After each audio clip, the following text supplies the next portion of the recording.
Okay, so I finished 13 Reasons Why. I refuse to hear any criticism about this book because it has been my comfort read for Jesus.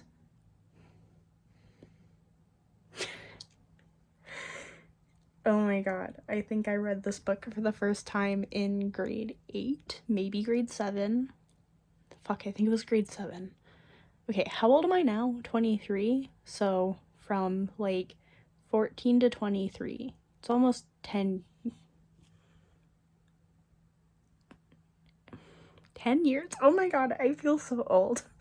I read this book once, twice a year when I'm feeling really low.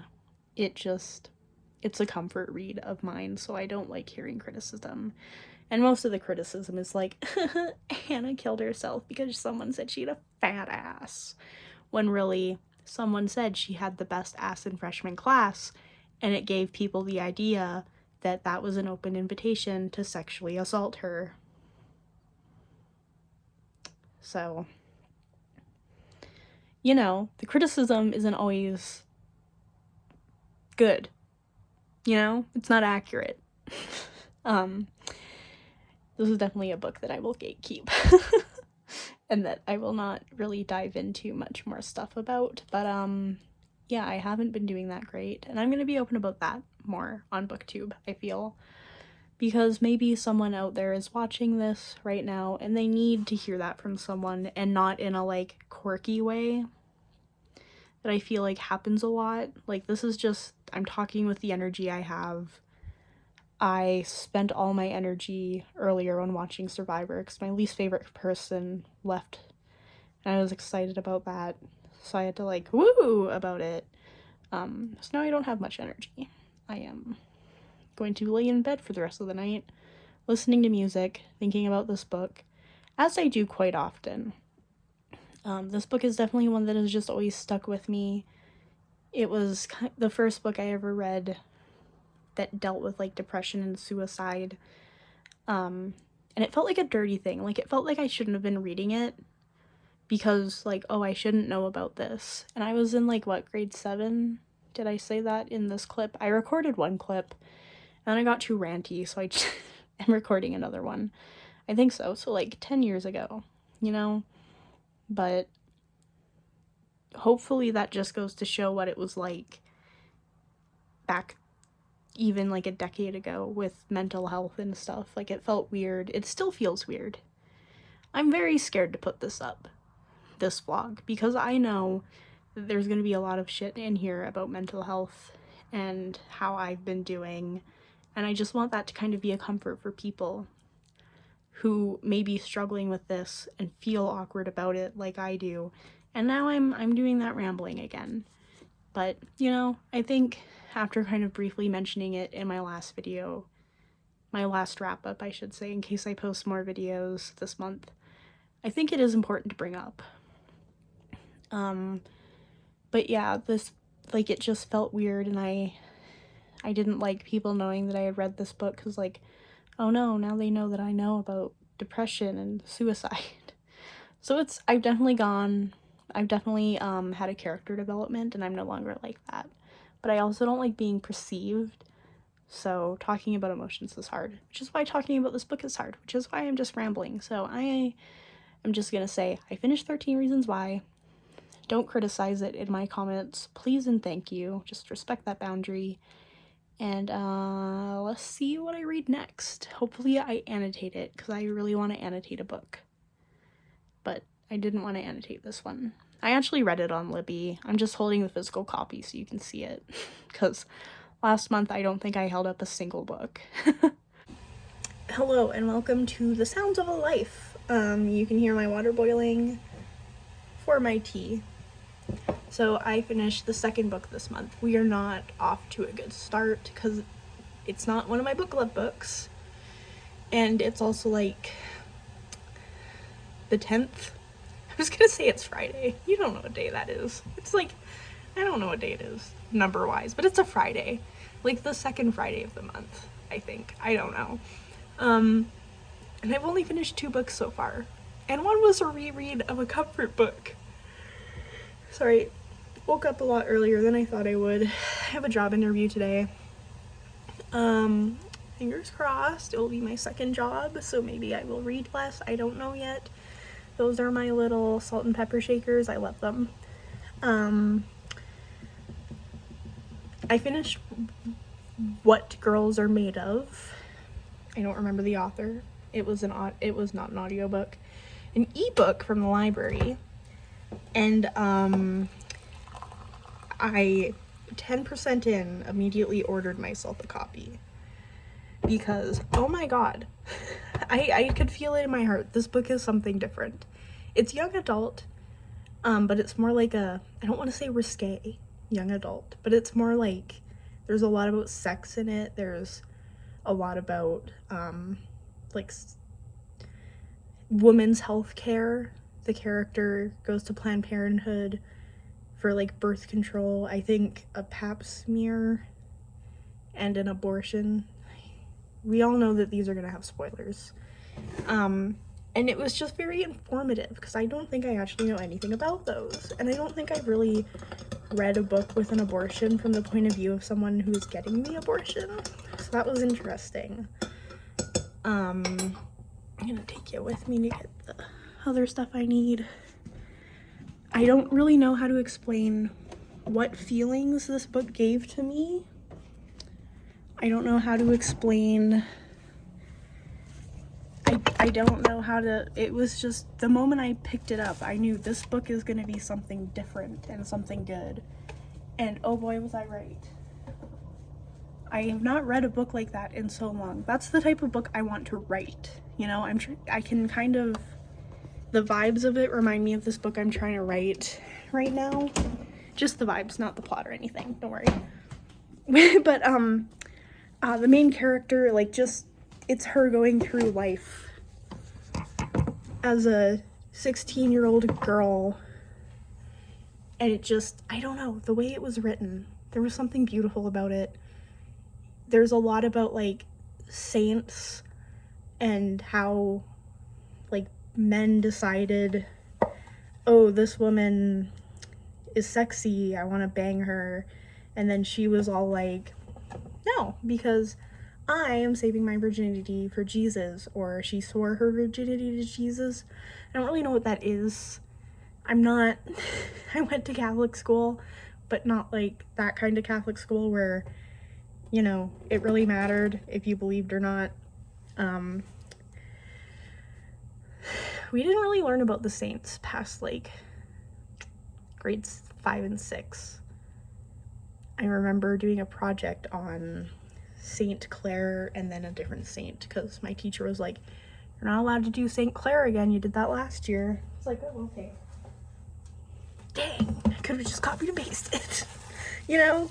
I think that was like the only time you really, but even then it was self-guided research. I kind of find it weird that there's a toilet in the background. So this book like had me Googling things to try, like, because at first I thought, oh, this is one of those, like, it has the character's point of view and then a, like, story she's writing or a story someone wrote.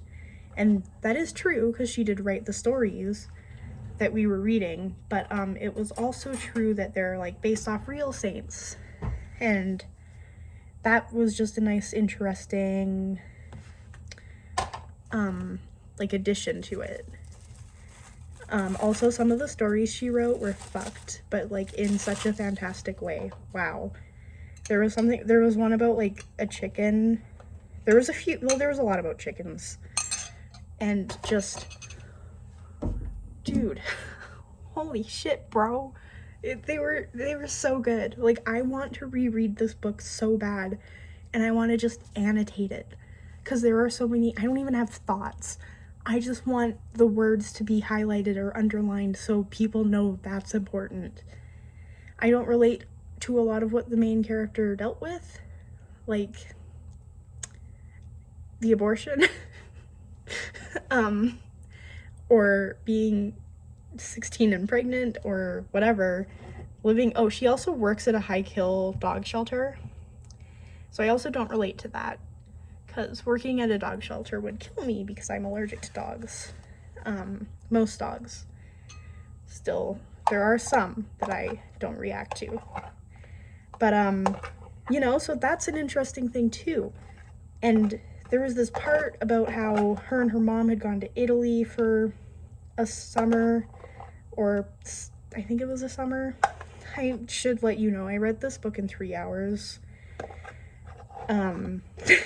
So at night, like past midnight, so the thoughts are a little blurred. But so they go to Italy. It was supposed to be her mom and dad's wedding anniversary trip, but her dad's a little bit of a cheater, so he was not there.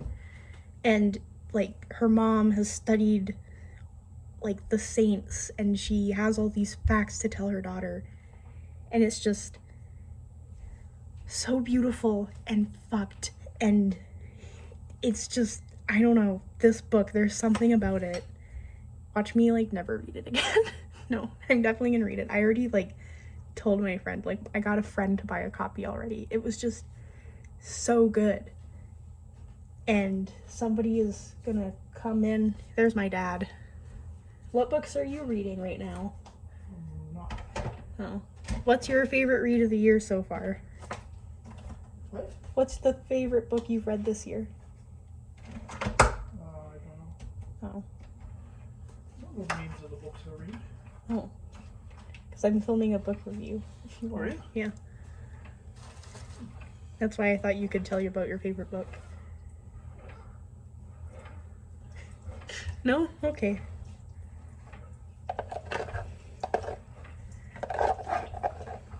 Oh my god, everyone is just coming into the kitchen right now. What? I was trying to film a book review, but now everyone's here. What's your favorite book, Mom? Oh. Okay.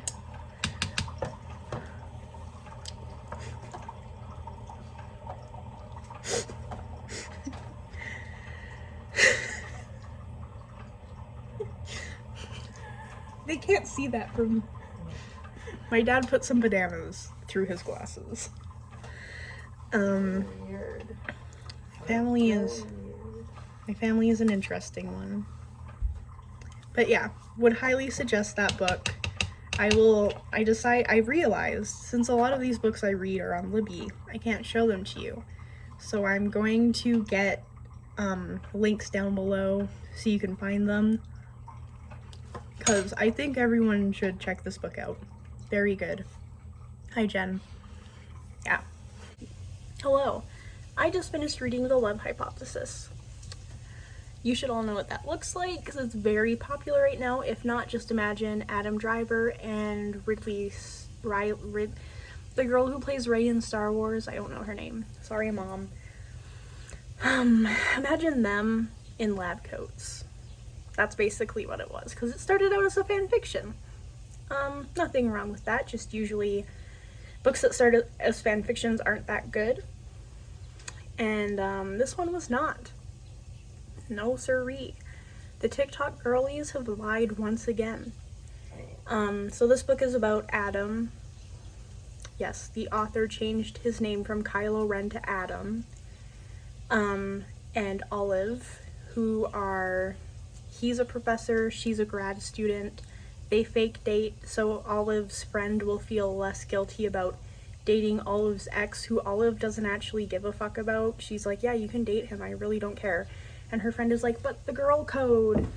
So Olive pretends she has a boyfriend, so her friend will feel less guilty. Her friend's name is An. She is the most useless character in this book, despite being the reason the plot moves forward. Well, actually, Kay.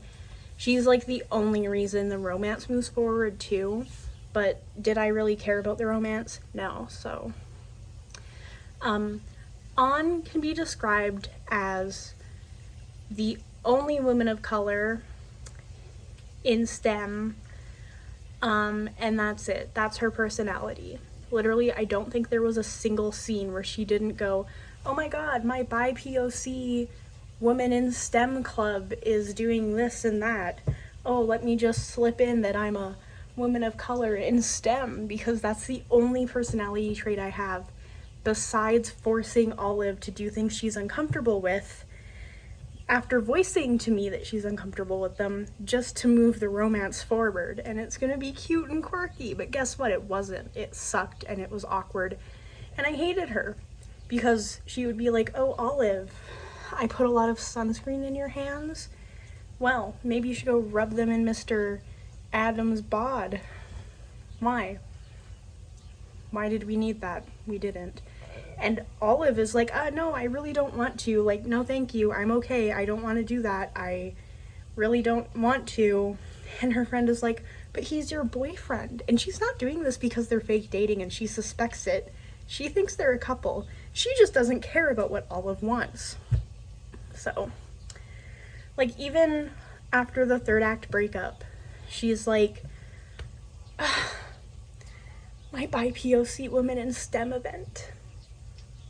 It went well. And the author, like, made sure we had time to hear her say this. And I don't know, like, those are just her, that's her only personality trait. Like, she came out of the womb being like, this is who I am. This is the only thing that I am going to talk about. And her mom was like, wow, I have a talking baby. But, you know, so I just hated Anne. Malcolm wasn't any better. He was Olive's roommate. He was a slutty bisexual who settles down in the end. Sleeps with everyone. Or we don't even know if he's bisexual. I just assumed he was because he keeps talking about men and women he would want to bang at times. So I'm assuming here because it wasn't explicitly stated. But he was very slutty and would sleep with anyone. That's all you need to know. Olive was somehow in STEM. And I'm not saying somehow because, oh, she's a woman and women shouldn't be in STEM. Because I don't know anything about STEM, so I don't really fucking care. No, she was just fucking stupid. I've never, like, wow. Really? You're somehow this, like, big scientist research lady and you're this stupid? Like, okay, girl. Like, I don't know. She was just... Every time Adam sort of smiled at her, she'd be like, his face is doing something different. Maybe it's a smile. I can't tell. And I get, like, some people don't know when people are showing emotions. And it's hard to tell. But it just wasn't, it wasn't that kind of situation. Adam was supposed to be the grumpy to her sunshine, but he was just a dick. Even if, I don't know, we didn't really see it from him. He just, like, didn't care about anything. Whatever. It just wasn't a good grumpy sunshine. Okay, Toklo and Lusa would never. That's all I'm saying. Also, Adam, I didn't give a fuck about him. It's kind of hard to read a romance book when you don't care about the romance or one of the two main romantic characters. I don't know, like, his whole thing is like, oh, he makes grad students cry because he'll tell them that they suck or that their, like, research isn't good and whatever. And then he explains it by being like, well, you know, we want to raise and put out into the world good scientists. I don't want to send mediocre scientists out into the world. And everyone's like, yeah, but you make people cry because you said their research isn't good. He has a good point.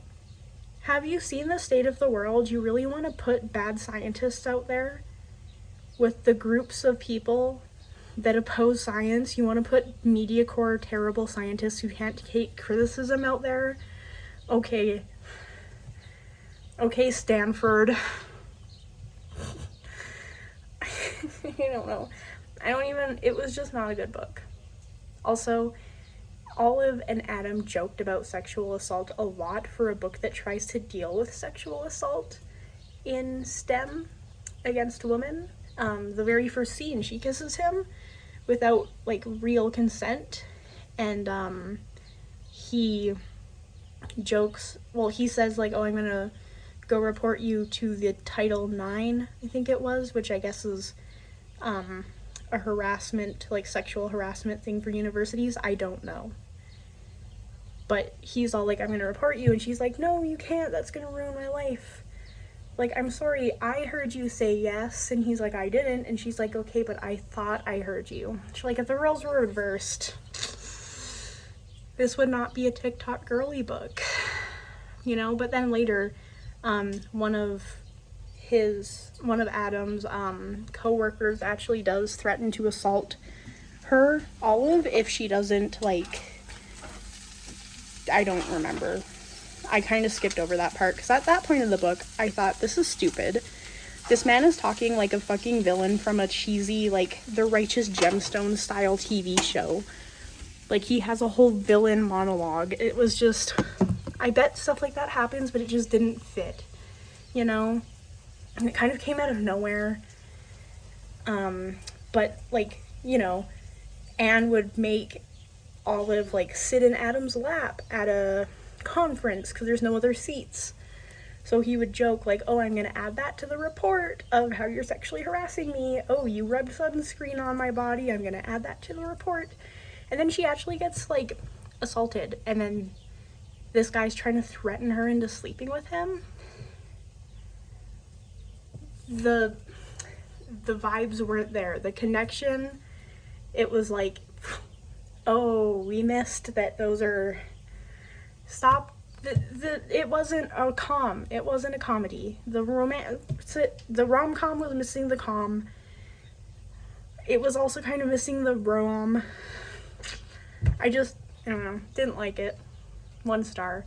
Oh, also Adam fit his whole boob in her mouth during sex. And everyone on the internet is like, well, obviously she just has small boobs. No. It's because Adam has a big fucking mouth. Because literally every description, like, there's this part where she compares him to Mount Everest because he's so big and tall. Obviously, it's because his mouth is ginormous that he was able to fit her boob in there. That's the truth. It's not because she had small titties. It's because he had a big mouth. And he just went, oh!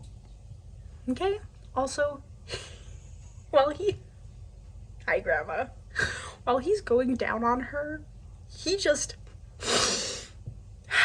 like, inhales, and she says something about how it's like he's trying to keep the scent of her in his nose or something because he takes such a deep sniff of her vagina, and I was very uncomfortable. I did not like it. I don't want to read that again. I also skipped most of the last chapter because I just did not care. I really didn't care. But yeah, so that's my review of The Love Hypothesis. I would not suggest people read this. It wasn't good. I don't know. Hype does amazing things to books. It makes books like this popular. For what? Why? No reason. But yeah, let's see what I read next. Hopefully it will be better than that. Because I really just need a brain cleanser. Like, Written in the Stars, which I read last year. I read the 3rd book in February, I believe. That was a good fake dating. That was, I think, my first fake dating, so this would probably be my second. It just wasn't nearly as good. Nope. It really just... All I really know about Adam is he's tall and grumpy, supposedly bullies his students in a way that isn't actually bullying, so he can, like, not be hated by everyone. And Olive, she's small, she's a woman in STEM, her mom died of cancer, that's all I know about her. Also, she's fucking stupid. And she's a woman of color in STEM. And that's it. That's all she was. Nothing else. So, Malcolm, I don't know, he was slutty and tried to be quirky. Oh, also there were so many moments where these characters who are like 26 to 34 years old, keep in mind, they're not children. I just thought, you know, if this was about a high school science class, what would be the difference? Hell, even put it down to middle grade. What's the difference? Nothing. There would be no difference except maybe Olive would not be dating a teacher. But you know what? Some books have that, but they're very different books. They're about how that's bad, unless you're that one girl on TikTok. But yeah, so that's my review. I'm officially gonna stop talking about this book so I don't have to think about it again. But before I do, actually, just kidding, I lied. Here's some videos of me that I sent to my boyfriend and some of my friends about me reading this book. Okay. This is the perks of dating me. You get my rants and, oh boy. Because who else am I gonna talk to, you know? So watch this or don't. I'll never know. So Olive is our main character, right? She's fake dating a professor at her school. She's like a grad student or something. I don't know. She's in STEM. How is she in STEM? I have no idea because she's a fucking idiot. Oh my god, I've never, like, it's been a little while since I read such a stupid protagonist.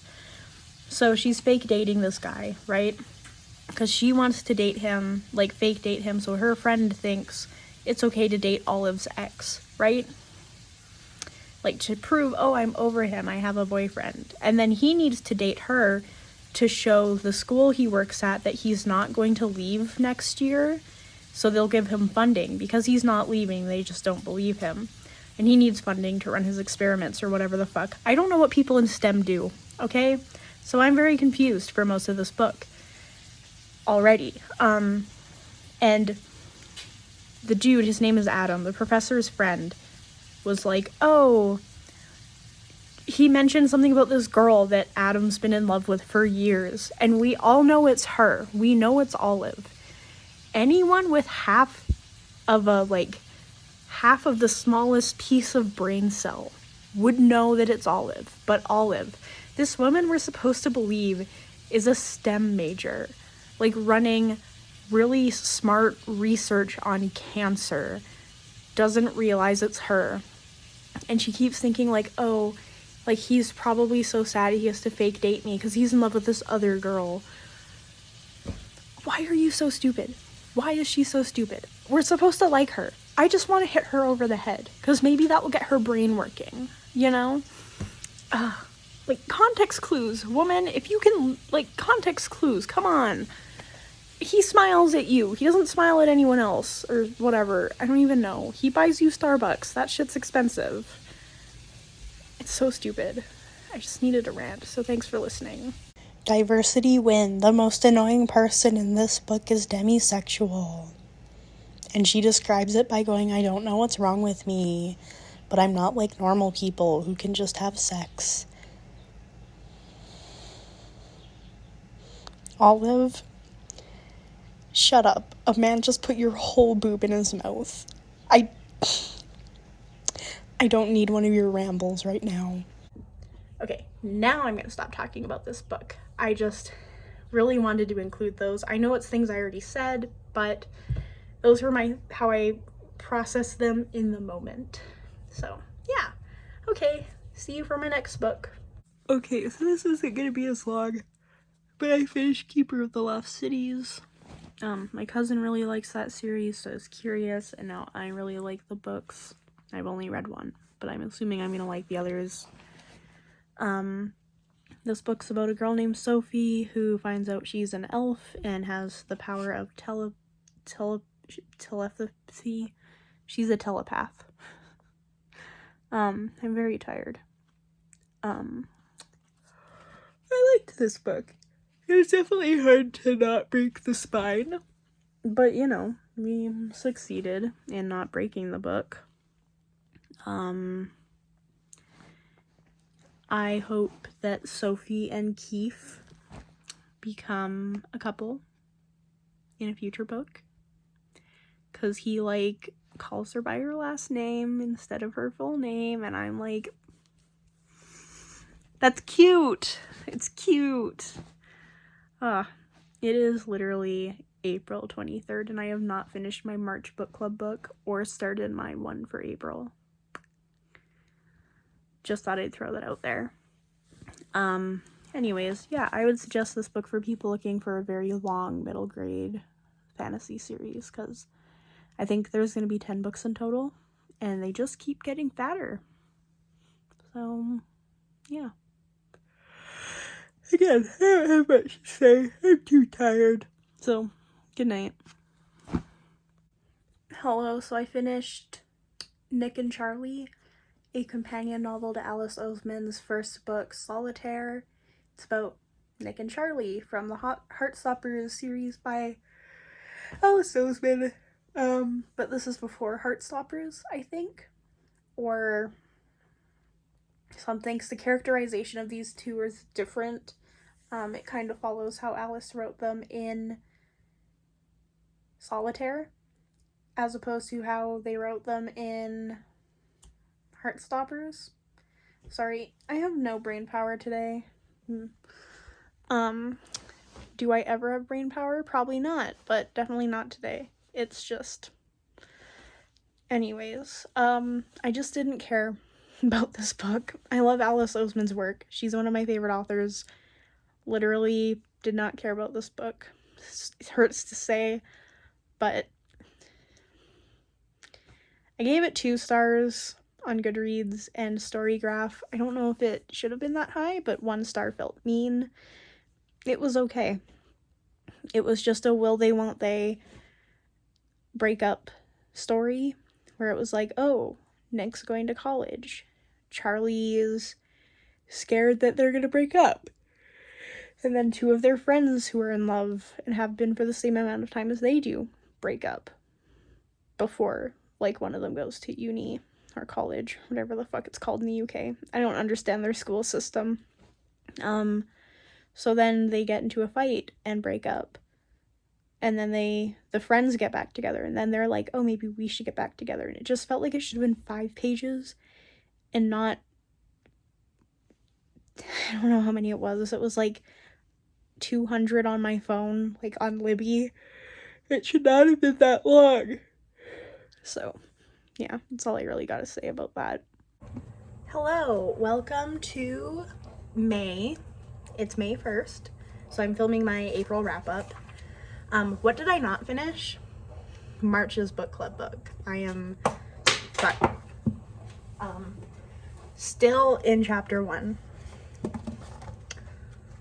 But I'm finishing it today because I have to film my review tomorrow with Casey, who, if you have not seen our book club, it can be found in the description below.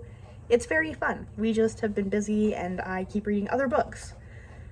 Speaking of those books, in no particular order, what I read this month, as you all just saw, let's talk about them. So, 13 Reasons Why is just my comfort book. It's a classic for me. I refuse to hear criticism about it. Talk about the show all you want. Don't talk to me about the book. I will not care. What Girls Are Made Of. Literally have not stopped thinking about this book since I read it. I actually did buy a copy so I could have shown you guys, but it's up in my room, and honestly, I don't want to go get it, but I did start painting this, a dissected Grace. I just don't know how to draw organs, so I don't know if I should add organs or just keep her like this, but probably the best thing I've ever painted. That book was fantastic. I cannot wait to reread it. I'm probably going to in the next month or so, because Casey from my book club got a copy, so I want her to read it, and I'm probably gonna read it again with her. But oh my god, this book is just, it's so angry and just, I don't know how to explain it. You've already seen my little ramble, my long ramble, but it was so good. It was fantastic, beautiful. Like, I wasn't even done the book when I was like, I need to buy a copy. I wanted to get 2, honestly. 1 to keep nice, 1 to just write everything I could in it. It's so good. So just, it's a special kind of book. You do not find books like that often, and I'm very happy I found it.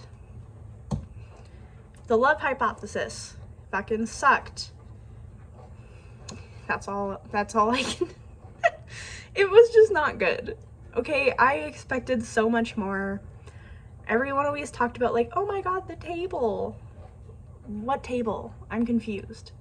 Maybe they weren't talking about the love hypothesis with that, but I swear that I've seen people talk about the table scene, and This is genuinely a confusion. This isn't me being like, the book sucked because there was no table scene. Can someone explain what the table scene was? 'Cause I feel like maybe I got confused with that. But anyways, yeah, the book was not good. Grumpy Sunshine is very hard to get right because most of the time it's uninterested versus like the most annoying person ever. And oh boy, there was just no chemistry despite being all about science. They kept joking about sexual assault, and then there was a sexual assault scene. Like, that was a weird setup, you know? Really weird way to set that up. Yeah. I don't know. The side characters had no personality. Like, this pen has more personality than those side characters did. Yeah, so I would not suggest that book. But I was so excited for it, and I'm very happy I did not buy it, because that would have been a waste of money. Also, it's just really weird that it was a Star Wars fan fiction, and the dude on the cover looks like Adam Driver, and that his name is Adam in the book, and that he has a big shouldong, ding-a-ling-a-dong between his legs. It's just, that was a bit weird. You know? Fan fiction to published book, there's a very fine line of it not being weird, and I have yet to find it. Because After is a whole other story. We all know that. Have I touched the 4th After book recently? No. Well, yes. I moved it from one spot of my room to another, so I did not have to see it. But it is in my room, which is better than last year where it was in my basement. So maybe that will come soon. Who knows? Depends on how much I hate myself. Keeper of the Lost Cities. I gave that 4 out of 5 stars. My cousin really loves it. And I thought, you know what? I want to read more middle grade series, so I will read this because she likes it. And I don't know, if I hate it, I can just give her my copy and be like, go to ham with annotating it if you want a nice first book. But I really enjoyed it. There were some parts where it was like, okay, let's just move along. But I really enjoyed it. I have already got the next 4 books. And then I realized, ooh, that's kind of expensive because there's going to be like 10 books in this series. So I'm going to a used bookstore probably tomorrow to see if they have other ones because I always see them there. But I feel like I always see book 3, so fingers crossed. And then I read Nick and Charlie, which just, it wasn't good. Maybe it's because I'm in a long distance relationship. Maybe because I'm outgrowing most young adult issues and books. But it was just like, okay, like you're breaking up because someone else broke up. And then that person was conveniently like, oh, we decided breaking up was a bad idea. So now we're getting back together. And you were like, oh my God, breaking up was a bad idea. Like, yeah, no shit. It just, even if it wasn't Nick and Charlie from Heartstoppers and Solitaire, if it was literally any other couple, or just a random new couple, I would have not given a fuck. I feel like giving it 2 stars was a little generous, but also 1 star just feels too mean to give Alice Oseman, because I love their books. So, yeah, I don't know. Nick and Charlie, a sound from it is trending, like 2 sounds from it is trending on TikTok. I've been in love with Nick Nelson, and then their fight where they break up, which was like the stupidest fight ever. Like, it was so stupid. I couldn't believe it. It was unbelievable. It's communication. Their problem was they couldn't communicate, and just Charlie was like, he couldn't go, oh, Nick, I'm worried about you going to college or uni or whatever the fuck it's called in the UK. And Nick would have been like, oh, dude, I'm sorry. Let's talk about this. Let's have a solid plan. Instead, it was like, oh my God, he probably hates me because he's going to uni. Okay, well, why are you acting all distant? Well, maybe because you want to break up with me, huh? Is that it? What? I never said that. Well, fine, are we breaking up? Like, that was what it was basically. That's basically what it was. It was so stupid that I can't even say my words in the right sentence. Phrase? Order. See? Look at what you're doing to me, Alice. I'm sorry, all of your other books are so good. But yeah, I was gonna reread Heartstoppers, and then I lent them to my cousin. And I know it's called Heartstopper, I just add the S, and I'm sorry. But I lent them to my cousin, so I cannot read those. But that's okay, because I have other things to read. But yeah, that is my April wrap-up. Please read What Girls Are Made Of. That book was so good. Literally the best. Oh my god, it was so good. I don't even know how to explain how good it is. But yeah. So that's that. I hope you guys have a good May. I am excited to see what I read this month, and I am starting to film some other videos that aren't just wrap-ups. I'm doing a Do My Friends Have Good Taste in Books video, and I am finally filming the Great Seekers video. So that one will take a long time, but don't worry, they're coming. Things are coming, so you'll see more of me. Might not be after related, but I'm coming.